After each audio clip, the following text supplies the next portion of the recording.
This news highlight is brought to you by Borneo Online.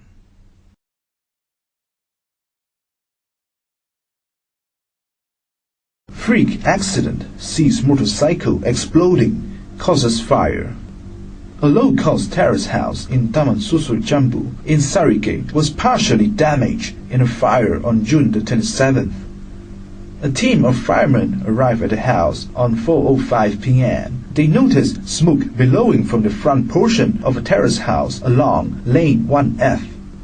The firemen immediately jumped into action to douse the fire using water from a nearby fire hydrant and their own fire engine.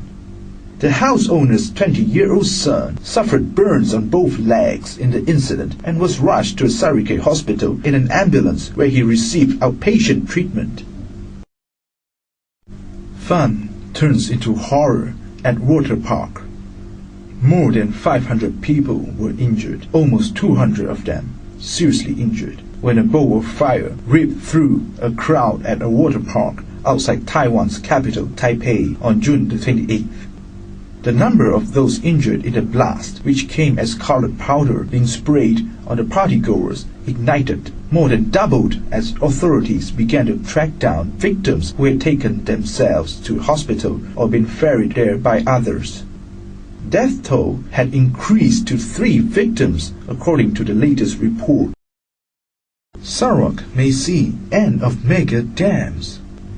Datuk Patinggi Tan Sri Adnan Satem may just scrap the state's plan to build more mega hydroelectric dams in the state after listening to experts on alternative energy sources on June the 27th. A presentation by Renewable and Appropriate Energy Laboratory Director Professor Dr. Daniel M. Kamen on the benefits of using renewable energy such as solar, wind, sustainable biomass, and micro-hydro in place of mega hydro dams. The delegation had a feeling the Adnan administration would seriously rethink its policy to build more mega dams.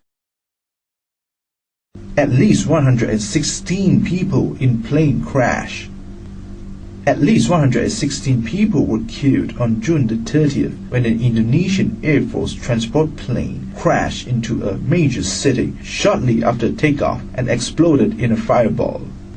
Buildings were left in ruins and cars reduced to flaming wrecks when the Hercules C-130 came down in a residential area of Medan in Indonesia.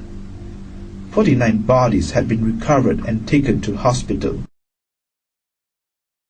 Man finds daughter, son-in-law dead in house.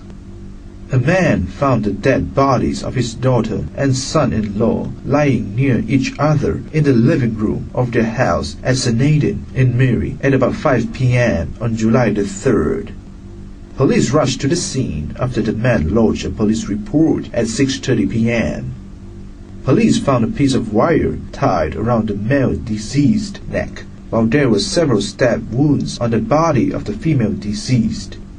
There was no sign of break-in at the house and nothing seemed to have been stolen.